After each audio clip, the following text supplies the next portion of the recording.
하나님 아버지, 드디어 올 것이 오고 말았습니다.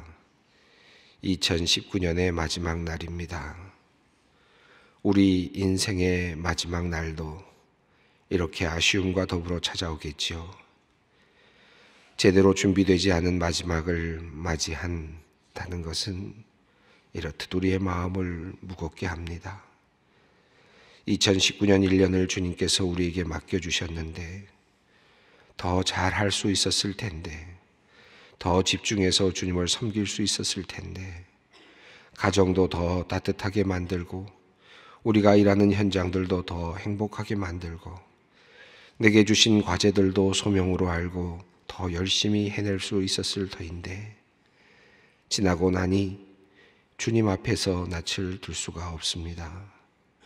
그래도 오늘 한 해의 마지막 날에 주님 앞에서 새벽을 맞으며 예배자로 설 수 있게 하시니 감사합니다. 하나님, 한 해 동안 참 많은 일들이 있었습니다. 좋고 기쁜 일도 있었고 슬프고 힘든 일들도 있었습니다. 그러나 돌아보면 모든 것이 하나님의 은혜였습니다. 입술로는 주님밖에 없다고 고백하면서도 날마다 흔들리고 쉽게 넘어지는 우리를 내치지 아니하시고 때마다 도움의 손길로 우리를 붙들어 주셨기에 우리가 지금 이 자리에 서 있음을 알고 있습니다. 주님, 우리를 지키고 돌보신 주님의 은혜를 하나하나 헤아리고 그 은혜에 감사하며 이 하루를 보내게 하여 주시옵소서. 무엇보다 주님과의 관계를 돌아보게 하시어 회개할 것은 철저히 회개하게 하시고 회복해야 할 것은 새로운 결단으로 바로 세우게 하여 주시옵소서.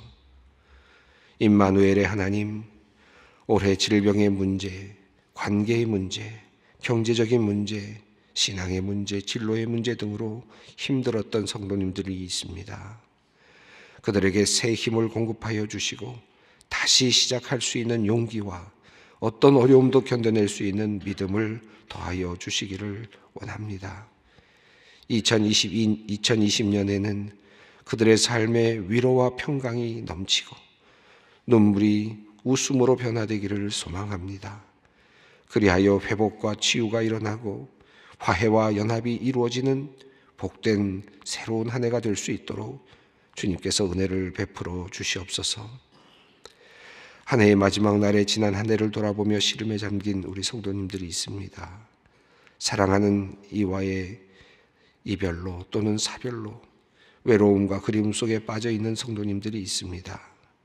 서로 마음을 나누고 서로의 앞날을 응원하며 따뜻하게 보내야 할 이 연말이 더 외롭고 슬플 그들을 주님께서 찾아가 주시옵소서. 그 마음을 어루만져 주시기를 간절히 간구합니다. 하나님께서 예수 그리스도를 통하여 우리에게 주신 영생의 소망을 품고 이 세상에서 잘 견뎌내게 하여 주시옵소서. 믿지 않는 가족과 친지, 친구들을 위해 눈물로 기도한 성도님들이 있습니다. 올해에는 응답을 받지 못하였지만 실망하지 않게 하시고 마침내 이루실 주님을 믿고 포기하지 않도록 주님 역사하여 주시옵소서. 치매에 걸린 부모님이 자신의 소중한 기억을 잃어가는 모습을 지켜보는 가정들이 있습니다. 주님, 사랑하는 가족들의 이름을 기억하지 못하고 너무나도 낯선 모습으로 변해가는 부모님의 모습에 자녀들의 마음이 무너집니다. 그들의 깨지고 상한 마음을 주님께서 위로하여 주시옵소서. 하나님께서 부르실 때까지 부모님들의 증세가 더 악화되지 않게 붙들어 주시고 어떤 상황에서도 가족들이 낙심하지 않고 끝까지 서로를 사랑으로 돌보는 가정이 되도록 인도하여 주시옵소서. 기계에 의존하여 호흡을 내쉬는 성도님들과 가족들이 있습니다. 남은 시간이 얼마인지 우리는 알지 못하나 마지막까지 하나님께서 그의 영혼을 붙잡아 주시고 구원의 길로 인도하여 주시기를 기도합니다. 가족들에게는 하늘의 위로와 소망을 더하여 주시고 누워있는 성도님들에게는 주님의 평안을 허락하여 주시옵소서. 하나님, 소망교회를 위하여 기도합니다. 하나님께서 세우신 이 교회가 말씀의 은혜가 넘치는 교회가 되기를 소망합니다. 하나님께서 친히 말씀하시고 그 말씀에 순종하여 하나님의 뜻을 이루는 교회 되게 하여 주시옵소서. 또한 주님보다 앞서지 않는 교회가 되기를 원합니다. 인간의 생각이나 계획이 세워지는 것이 아니라 기도를 통하여 하나님의 뜻과 계획이 바르게 세워지는 교회가 되게 하여 주시옵소서. 나아가 소망의 다음 세대를 위하여 기도합니다. 안타깝게도 또 다른 선교지로 전락해 가고 있는 다음 세대를 주님께서 불쌍히 여겨 주시옵소서. 각 가정마다 믿음의 대가 바르고 견고하게 이어지게 하여 주시옵소서. 우리 자녀들이 어려서부터 지혜의 근본이 되시는 하나님을 인격적으로 만나 하나님 나라의 귀한 일꾼으로 자라날 수 있도록 주님께서 역사하여 주시옵소서. 우리의 자녀들을 세상의 헛된 가치관과 잘못된 지식, 이단의 유혹으로부터 보호하여 주시고 신앙의 동지들을 든든하게 주변에 세워 주시옵소서. 하나님, 이 나라, 이 민족을 위하여 기도하지 않을 수 없습니다. 많은 분들이 이 땅이 유물론적 사회주의가 잠식하지 않을까 걱정하고 있습니다. 주님, 잘못된 이념의 노예가 되어 나라가 어지러워지지 않도록 주님께서 이 나라를 지켜주시고 보호하여 주시기를 간절히 간구합니다. 참 자유와 민주적인 절차가 바르게 서는 나라가 되게 하여 주시옵소서. 하나님, 1인 독재 체제 아래에서 고통받는 북한의 주민들을 주님께서 불쌍히 여겨 주시옵소서. 하루속히 평화로운 통일을 허락하여 주시고 우리 모두가 주님을 자유롭게 믿고 고백하며 예배하는 나라가 되게 하여 주시옵소서. 병들어 병상에서 한 해의 마지막을 보내는 성도님들을 한 분 한 분 주님께서 찾아주시고 안수하여 주시옵소서. 그들이 나음을 입어 내년에는 건강한 몸으로 주님의 전을 찾게 하여 주시옵소서. 하나님, 밀양 지역에서는 지진이 일어나서 사람들이 두려운 마음으로 잠을 이루지 못하고 있습니다. 무한하시고 전능하신 하나님의 그 크신 위엄을 우리가 다시 새롭게 깨닫습니다. 땅이 흔들리는 경험 속에서 주님을 향한 믿음을 다시 새롭게 하는 오늘이 되게 하여 주시옵소서. 이제 하나님의 말씀 앞으로 나아갑니다. 말씀을 볼 수 있는 눈과 들을 수 있는 귀를 열어 주시옵소서. 그리하여 주시는 말씀을 가슴 깊이 새기며 말씀을 통해 감사와 새로운 결단으로 2019년을 아름답게 마무리할 수 있도록 인도하여 주시옵소서. 알파와 오메가 되시는 우리 주 예수 그리스도의 이름으로 기도드리옵나이다. 아멘. 하나님께서 우리에게 주시는 말씀입니다. 히브리서 13장 14절로부터 25절까지 히브리서 맨 마지막 부분입니다. 히브리서 13장 14절부터 25절까지를 함께 봉독하겠습니다. 우리가 여기에는 영구한 도성이 없으므로 장차 올 것을 찾나니 그러므로 우리는 예수로 말미암아 항상 찬송의 제사를 하나님께 드리자. 이는 그 이름을 증언하는 입술의 열매니라. 오직 선을 행함과 서로 나눠주기를 잊지 말라. 하나님은 이 같은 제사를 기뻐하시느니라. 너희를 인도하는 자들에게 순종하고 복종하라. 그들은 너희 영혼을 위하여 경성하기를 자신들이 청산할 것인 것 같이 하느니라. 그들로 하여금 즐거움으로 이것을 하게 하고 근심으로 하게 하지 말라. 그렇지 않으면 너희에게 유익이 없느니라. 우리를 위하여 기도하라. 우리가 모든 일에 선하게 행하려 함으로 우리에게 선한 양심이 있는 줄 확신하노니 내가 더 속히 너희에게 돌아가기 위하여 너희가 기도하기를 더욱 원하노라. 양들의 큰 목자이신 우리 주 예수를 영원한 언약의 피로 죽은 자 가운데서 이끌어내신 평강의 하나님이 모든 선한 일에 너희를 온전하게 하사 자기 뜻을 행하게 하시고 그 앞에 즐거운 것을 예수 그리스도로 말미암아 우리 가운데서 이루시기를 원하노라. 영광이 그에게 세세 무궁토록 있을지어다. 아멘. 형제들아, 내가 너희를 권하노니 권면의 말을 용납하라. 내가 간단히 너희에게 썼느니라. 우리 형제 디모데가 놓인 것을 너희가 알라. 그가 속히 오면 내가 그와 함께 가서 너희를 보리라. 너희를 인도하는 자들과 및 모든 성도에게 문안하라.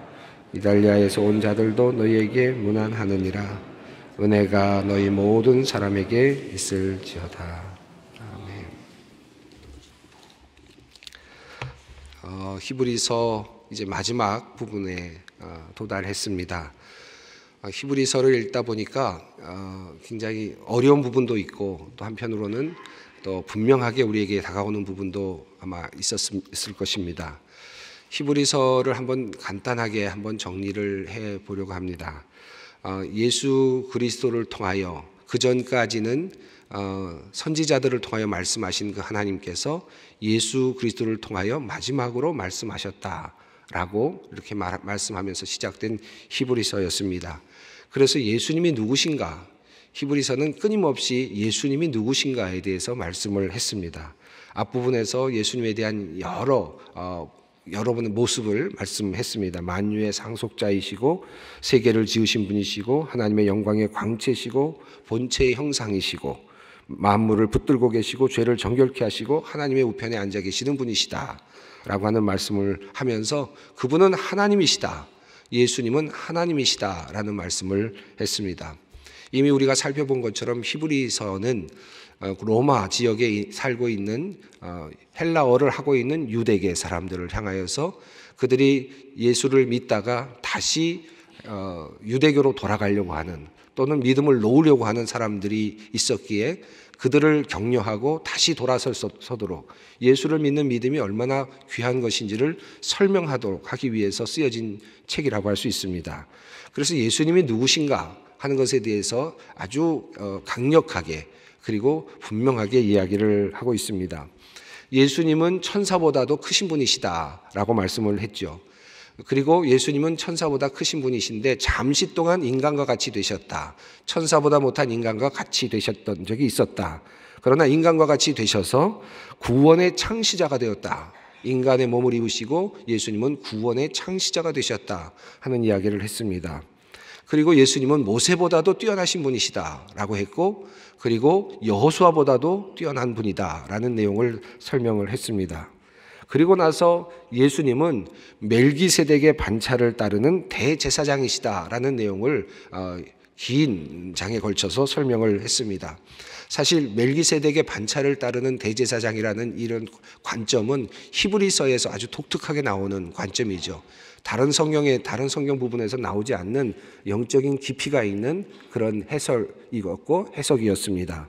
그래서 예수님은 멜기세덱의 반차를 따르는 영원하신 대제사장이시다.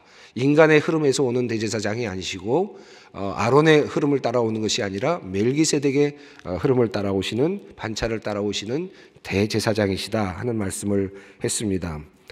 그리고 나서 6장 부분이 되면 그러므로 그리스도의 도의 초벌을 버리고 완전한 대로 나아가자 이렇게 권면을 합니다. 그래서 이 히브리서는 끊임없이 권면을 하고 그 다음에는 또 경계를 하고 또 설명을 하고 예수님이 누구신가에 대해서 설명을 하고 또 권면을 하고 그 다음에 또 경계를 하고 우리가 이렇게 하면 안 된다 하는 또 그런 경고의 말씀을 주면서 계속해서 진행이 됩니다.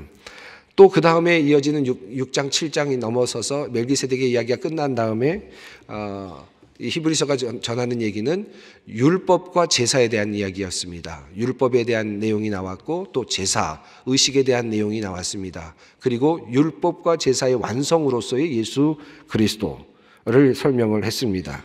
율법과 제사는 좋은 일의 그림자이다 라고 말했고 그러므로 그것은 예수 그리스도를 지향하고 있었다라는 사실을 자세하게 설명을 했습니다. 그래서 이제 예수님께서 그 율법과 제사를 다 이루셨기 때문에 더 이상 제사를 드릴 필요가 없다라고 그렇게 분명하게 단언을 했죠. 그것이 이제 10장 전까지 내용이었습니다. 그리고 나서 히브리서 11장으로 넘어가면서 믿음에 대한 이야기를 했습니다. 그러므로 우리가 믿음이 필요하다라는 내용이었습니다. 그리고는 믿음의 선진들에 대한 이야기를 쭉 다뤄주었습니다. 어떤 사람 아브라함부터 시작해서 여러 사람들의 믿음의 선진들을 나열을 했습니다. 그렇게 나열을 한 다음에 또 경고의 말씀을 하신 다음에 이제 믿음의 경주를 우리가 달려가야 된다. 믿음의 마라톤을 우리가 해 나가야 된다라고 하면서 마라톤에 비유하면서 믿음의 싸움을 싸울 것을 격려했습니다. 그리고 이제 이와 같은 이야기를 모두 마치면서 이제 우리가 흔들리지 않는 나라를 상속받았으니 이제 주님께 감사를 드려야 된다. 온전한 예배자로 나가야 된다라는 이야기를 하면서 이제 12장이 끝났습니다. 자, 그리고 이제 마지막 오늘 이어지는 내용은 앞서 말씀드렸던 13장의 내용과 더불어서 우리가 그러면 어떻게 경건한 삶을 살 것이며 어떻게 두려움으로 주님을 섬길 것인가 하는 것에 대한 구체적인 내용들이라고 할 수 있습니다. 그러니까 히브리서가 우리에게 전하고 있는 삶에 대한 권면이 있다면 이 마지막 장에 모두 다 들어있다 해도 과언이 아니겠습니다.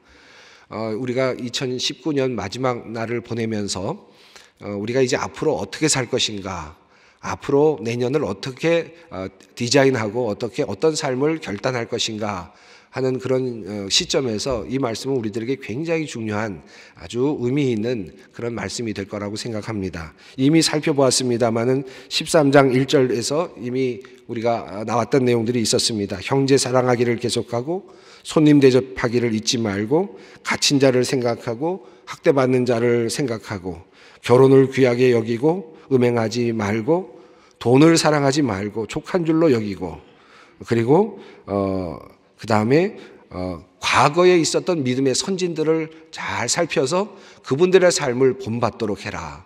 그분들이 어떻게 살았는지를 자세히 살펴서 그분들을 본받도록 하라 하는 말씀을 했습니다. 그러면서 예수 그리스도는 어제나 오늘이나 영원토록 동일하시다라고 그렇게 말을 했습니다. 9절부터 13절까지 내용은 우리가 지난 시간에 말씀을 못 드렸는데 간단하게 설명하면 이 내용입니다. 9절부터는 조금은 어려운 부분입니다만은 여기 보면 마음은 은혜로서 9절입니다. 여러 가지 다른 교훈에 끌리지 말라. 마음은 은혜로서 굳게 함이 아름답고 음식으로 할 것이 아니니 음식으로 말미암아 행한 자는 유익을 얻지 못하였느니라. 이 말씀은 그 맥락으로 볼 때 아마 제사와 관련된 음식이 아닐까 생각이 듭니다. 그래서 마음으로서 음식 규정으로 마음이 튼튼해지는 것보다 또는 제사 규정으로 마음이 튼튼해지는 것보다 은혜로 마음이 튼튼해지는 것이 더 좋다. 그러니까 말씀을 통해서 은혜를 받음으로 마음이 든든해지는 것이 좋지. 제사 음식을 먹는다든지 제사에 참여한다든지 이런 것을 가지고 마음이 든든해지는 것은 그것보다는 우리가 은혜를 받아서 말씀을 통해서 은혜를 받아서 마음이 든든해지는 것이 좋다라고 하는 내용을 말씀하고 있습니다. 그러면서 10절부터 13절까지는 또 다른 해석을 하고 있는데 한 번도 성경에서 이와 같은 내용이 나오지 않았는데 히브리서에서 또 아주 중요하게 등장하는 것이 있습니다. 그것은 속죄제사에 대한 이야기를 하면서 속죄제사는 일반적인 다른 제사는 장막에서 대제사장들이 음식을 먹죠. 제사장들이 음식을 먹습니다. 출애굽기를 통해서 우리가 보았습니다. 그런데 속죄제사만큼은 먹지 못합니다. 아무것도 먹지 못하고 그대로 가지고 와서 영문 밖에서 모두 다 태워버리죠. 나머지 모든 것들을 다 태워버립니다. 이것을 가지고 와서 예수님의 그 고난을 설명을 하고 있습니다. 예수님께서는 자신의 피를 흘려서 하나님께 온전하게 드리시게 된 다음에 그리고는 성문 밖에 나가셔서 고난을 받으셨다라고 하면서 13절에서 이렇게 말합니다. 그런즉 우리도 그의 치욕을 짊어지고 영문 밖으로 그에게로 나가자. 그래서 이 히브리서가 우리에게 말하는 중요한 또 하나는 뭐냐 하면 우리가 어떤 예배를 드릴 것이냐. 우리가 주님과 똑같이 고난의 자리로 나가자. 예수님께서 고난을 받으신 것처럼 우리도 고난의 자리로 나가야 한다라고 하는 사실을 우리에게 알려주고 있습니다. 자, 그리고 나서 오늘 본문입니다. 자, 오늘 본문에는 이제 몇 가지 중요한 내용들이 나오는데 15절 말씀 한번 읽어보겠습니다. 그러므로 우리는 예수로 말미암아 항상 찬송의 제사를 하나님께 드리자. 이는 그 이름을 증언하는 입술의 열매니라. 자, 이제 우리가 어떤 일을 할 것인가. 여기서부터 이제 공동체가 함께 드리는 예배에 대한 내용입니다. 10장에도 이미 그 내용이 나왔습니다. 10장에는 좀 더 10장에는 10장 23절인데요. 또 약속하신 이는 미쁘시니 우리가 믿는 도리의 소망을 움직이지 말며 굳게 잡고 서로 돌아보아 사랑과 선행을 격려하여 하며라는 말씀이 나옵니다. 이 말씀이 사실은 15절과 16절에서 한번 다시 반복된다고 해도 과언이 아닙니다. 우리가 믿고 있는 믿음, 우리가 믿고 있는 도리의 소망을 움직이지 말고 굳게 잡는 것, 우리가 믿는 그 도리의 소망을 컨펌하는 것, 우리가 믿고 있는 도리의 소망, 우리의 소망은 누구십니까? 우리가 믿고 있는 소망은 예수 그리스도이시죠. 그 예수님에 대한 것을 굳게 잡아야 된다라고 이야기를 했는데 15절에서 이제 이렇게 말합니다. 그러므로 우리는 예수로 말미암아 항상 찬송의 제사를 하나님께 드리자. 이는 그 이름을 증언하는 입술의 열매니라. 이 말씀은 찬송의 제사, 이제 지금까지는 구약에서 드렸던 제사는 어떤 제사였습니까? 짐승으로 드리는 제사였죠. 그런데 이제 그것은 예수님께서 온전하게 이루셔서 더 이상 이제 드릴 필요가 없게 되었고, 하나님과 우리 사이는 예수님을 통해서 이미 평화가 일어났고 화평이 일어났습니다. 하나님과 우리 사이를 예수님께서 이미 연결해 주셨습니다. 그러므로 우리는 이제 하나님께 나아가기 위해서 제사를 드릴 필요는 없습니다. 하나님과 화목케 하기 위해서 제사를 드릴 필요는 없지요. 이것이 히브리서 10장이 우리들에게 말해준 내용입니다. 더 이상 제사가 필요 없다 그랬습니다. 자, 그럼에도 불구하고 이제 그럼 우리는 어떻게 할 것이냐. 이제 우리에게 중요한 또 다른 제사인데 찬송의 제사를 드리자라는 것입니다. 이 말씀은 제사를 드리자는 뜻은 아닙니다. 여기 말씀은 찬송으로 제사가 이제 대치됐다라는 뜻이죠. 대체됐다. 그러니까 찬송이 제사가 된다. 찬송을 많이 드리면 하나님과 가까워진다. 그런 뜻, 하나님께 나갈 수 있다. 하나님께 더 올라간다. 그런 뜻이 아니라 예수님을 통해서 우리는 하나님과 이미 연합이 됐습니다. 하나님과 나갈 길이 열렸습니다. 그러니까 그 길을 못 찾아서 찬송을 하는 것이 아닙니다. 이미 그 길이 열렸기 때문에 찬송으로 우리가 하나님께 나아가는 것이죠. 그런 의미입니다. 그러니까 제사가 찬송, 이제 지금까지 드렸던 제사가 찬송으로 대체되었다. 이렇게 이해하는 것이 더 좋겠습니다. 항상 이렇게 표현하고 있습니다. 이제는 우리가 항상 찬송의 제사를 하나님께 드리자. 이렇게 말씀하고 있습니다. 그런데 찬송의 제사가 무엇인가? 그 이름을 증언하는 입술의 열매니라 라고 했습니다. 그의 이름을 고백하는 것이 찬송이라는 것입니다. 그의 이름을 고백하는 것. 주님이십니다. 주님이 모든 것의 근원이 되십니다. 우리를 구원하신 분이십니다.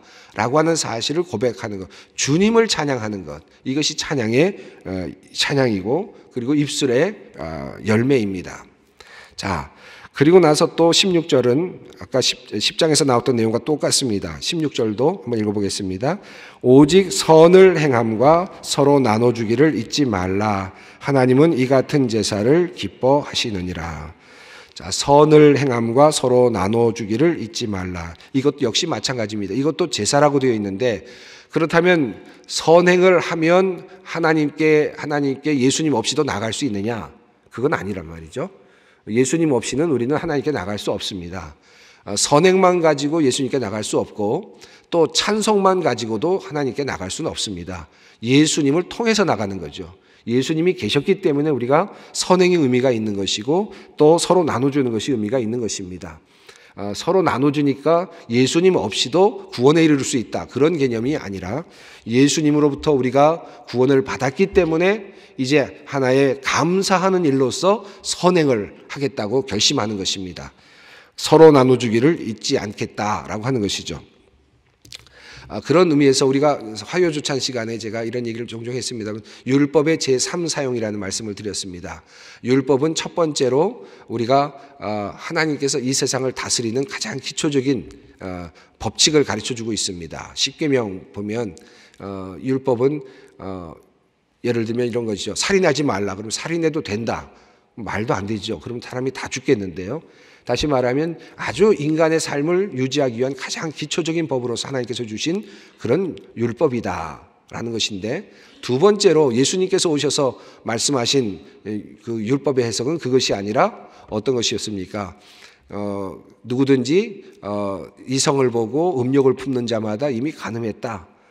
또 미워하는 자마다 이미 살인했다. 이 말씀을 통해서 우리는 도저히 우리가 이 율법을 지킬 수 없구나 하는 것을 깨닫게 하는 거거든요. 내가 죄인이구나라는 것을 깨닫게 하는 것이 율법의 두 번째 사용입니다. 그래서 주님 앞에 나갈 수가 밖에 없다. 나는 내 힘으로는 주님께 나갈 수 없구나. 누군가 도와줘야 되는구나 하는 것을 깨닫게 하는 것으로서의 율법. 이것이 두 번째 율법입니다. 율법의 사용이죠. 세 번째 율법의 사용이 있는데 이것은 깔뱅이 말하는 것처럼 이제 예수님을 통해서 구원을 얻은 사람들이 이제 그러면 예수님께 우리가 어떻게 감사를 드릴 것인가, 어떻게 감사한 마음을 표현할 것인가 라고 할 때 그 질문 앞에서 율법으로 돌아가 보면 율법에서 말씀하신 것들을 내가 지킴으로써 하나님께서 나에게 거저 주신 그 구원을 감사할 수 있겠구나 하는 것을 배운다는 거죠. 그것이 율법의 세 번째 사용입니다. 자, 그런 의미에서 우리는 선행을 서로 격려하고 서로 나눠주는 것을 서로 격려하게 됩니다.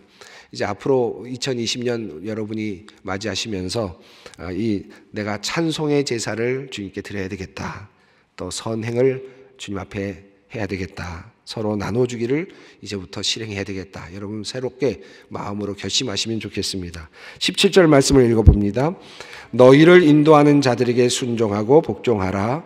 그들은 너희 영혼을 위하여 경성하기를 자신들이 청산할 자인 것 같이 하느니라. 그들로 하여금 즐거움으로 이것을 하게 하고 근심으로 하게 하지 말라. 그렇지 않으면 너희에게 유익이 없느니라. 여기 보면 이제 과거에는 앞부분에서 어떤 내용이 나왔느냐 하면 이미 세상을 떠난 신앙의 선진들, 그분들의 삶을 처음부터 마지막까지 자세히 보고 그가 어떻게 살아왔는지를 보고 믿음의 본을 받아서 그렇게 살도록 노력해라 라고 이야기를 했습니다. 예수님은 영원하시다. 어제와 오늘이 동일하시다. 그러니까 그분을 믿고 그분의 삶을 따라가라. 신앙의 선진들의 삶을 따라가라고 했습니다. 17절은 이제 현재 함께하고 있는 신앙의 지도자들과 관련된 내용입니다. 너희를 인도하는 자들, 사도들 또는 교부들 또는 목회자들을 표현하게 하는 것이겠죠. 너희를 인도하는 자들에게 순종하고 복종하라. 여기서 말하는 것은 무조건적인 순종은 아닙니다. 설득을 통한 결과로서의 순종, 그리고 또 이해로서의 복종이라고 할 수 있겠습니다. 그들은 너희 영혼을 위하여 경성하기를 자신들이 청산할 자인 것 같이 하느니라. 그들로 하여금 즐거움으로 이것을 하게 하고 근심으로 하게 하지 말라. 그렇지 않으면 너희에게 유익이 없느니라. 이 말씀도 굉장히 중요합니다. 우리가 교회가 또 더 의미 있고 더 행복하게 발전해 나가기 위해서는 또 목회자들 또는 교회 지도자들이 바르게 쓰고 또 즐겁게 일을 해야 되겠죠. 이것은 단지 목회자뿐만 아니라 여러분 공동체도 있고 뭐 여러 부서들이 다 있지 않습니까? 부서의 지도자들이 다 있을 겁니다. 부장님도 있고 누구든지 다 있죠. 이런 분들을 여러분들이 어떻게 대할 것인가 앞으로 이것도 함께 포함되는 말씀이라고 할 수 있습니다. 즐겁게 일할 수 있도록 도와주는 것, 그래서 힘내서 일할 수 있도록 도와주는 것, 근심으로 하지 않도록 도와주는 것, 이것이 매우 중요합니다. 그렇지 않으면 너희에게 유익이 없느니라. 이 말씀이 참 깊이 생각해 볼 만합니다. 유익이 되지 못한다. 옳다 그르다의 문제가 아니라 유익이 되지 못한다라는 것입니다. 이 말씀이 와닿지 않습니까? 교회가 막 분열이 되면 옳다 그르다의 문제가 아니라 유익이 되지 않습니다. 이런 문제들을 우리가 보게 됩니다. 자, 18절, 19절은 이제 자기 자신, 우리를 위해 기도하라는 내용이고, 인도자들, 지도자들을 위해서 기도하라는 내용입니다. 축복의 말씀 20절과 21절 함께 읽겠습니다. 양들의 큰 목자이신 우리 주 예수를 영원한 언약의 피로 죽은 자 가운데서 이끌어내신 평강의 하나님이 모든 선한 일에 너희를 온전하게 하사 자기 뜻을 행하게 하시고 그 앞에 즐거운 것을 예수 그리스도로 말미암아 우리 가운데서 이루시기를 원하노라. 영광이 그에게 세세 무궁토록 있을지어다. 그 뒷부분은 그저 인사의 내용들이니까 생략하겠습니다만 20절과 21절은 히브리서의 마지막에 히브리서 기자가 축복하는 내용입니다. 본인이 글을 쓰고 또 하나님의 말씀으로 대언하면서 서신을 쓴 다음에 모든 것을 자신의 쓴 글을 요약하면서 축복의 말씀으로 바꾸고 있는 내용입니다. 예수님을 뭐라고 말했느냐 하면 양들의 큰 목자이시다 라고 했고 또 하나님을 뭐라고 했느냐 하면 예수님을 언약의 영원한 언약의 피로 죽은 자 가운데서 이끌어내신 평강의 하나님이시다라고 그렇게 표현했습니다. 그래서 예수님께서 또 예수를 이끌어내신 그 평강의 하나님께서, 주어는 하나님이십니다. 하나님께서 모든 선한 일에 너희를 온전하게 하사 자기 뜻을 행하게 하시고, 여러분을 온전하게 해주셔서 하나님의 뜻을 행할 수 있도록 해주시기를 빌고 있습니다. 그리고 그 앞에 즐거운 것, 다시 말하면 하나님 앞에서 즐거운 것, 하나님을 기쁘시게 할 수 있는 것들을 예수 그리스도로 말미암아 우리 가운데서 이루어낼 수 있게 되기를 축원하고 있습니다. 그러니까 하나님께서 기뻐하시는 일, 그리고 하나님의 뜻, 그것을 우리가 추구하기를 원하시는 거죠. 하나님께서 기뻐하시는 일을 우리가 하는 것, 또 하나님의 뜻을 우리가 이루어 드리는 것, 이것이 마지막 히브리서 기자의 축복의 말씀입니다. 히브리서는 조금 어려운 부분들이 종종 있습니다. 특별히 영적으로 해석해야 되는 부분들이 있어서 조금 어려운 부분들이 있지만 전체적인 맥락으로 보면 아주 단순합니다. 예수 그리스도는 주님이시고 어느 누구보다도 뛰어나신 분이시고 하나님의 아들이시고 하나님이시다. 그분은 이 모든 것을 이루셨고, 그분은 대제사장이시고, 그리고 율법과 제사를 온전하게 한 몸으로 이루신 분이시다. 예수 밖에는 희망이 없다. 예수를 떠나서는 안 된다. 라고 하는 사실을 우리들에게 극명하게 설명하고 있습니다. 자, 이제 우리 기도의 자리로 나아가겠습니다. 하늘에 계신 우리 아버지, 아버지의 이름을 거룩하게 하시며 아버지의 나라가 오게 하시며 아버지의 뜻이 하늘에서와 같이 땅에서도 이루어지게 하소서. 오늘 우리에게 일용할 양식을 주시고 우리가 우리에게 잘못한 사람을 용서하여 준 것 같이 우리의 죄를 용서하여 주시고 우리를 시험에 빠지지 않게 하시고 악에서 구하소서. 나라와 권능과 영광이 영원히 아버지의 것입니다. 아멘.